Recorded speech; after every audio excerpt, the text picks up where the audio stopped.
बैजयंत पंडा बारंबार ता टीवी रे देखौथिला जे किट आउ किस रे पिला माने चिड़िया घरे रोचनी जोटी पारा भाड़ी रे रोचंदी बोली कहउथला। मु बैजयंत पंडा को देखिया को चाहूची बोपा ढीएक रे पिला को पाठ पढ़े कि 40-50 हजार पिला को प्रति वर्ष बोपा ढीएक रे कहउदिन ए भलिया जागा करी तमे रखी परिवो।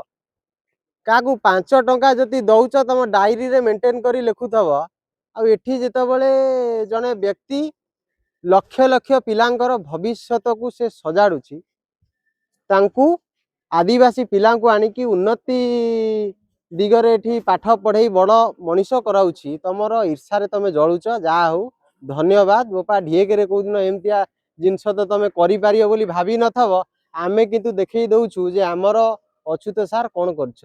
आ ई जो कॉर्नर रा देखो बैजयंत पंडा ये सब एसी कॉर्नर तमर तो मोर घर जाई कांतारे पड़िलनी तमर दरमा देई पारनो। एठी देखो पिला माने एसी रे पाठ पढुचंती आ तमे कहउछ कोन पारावाड़ी देखो को भलिया क्लासरूम को भलिया सिस्टम देखो बैजयंत पंडा हो देखो उठा चुलिया बैजयंत पंडा देखो को भलिया व्यवस्था किट और किस रे हेची पिला माने केमिति पाठ पढुचंती देखो।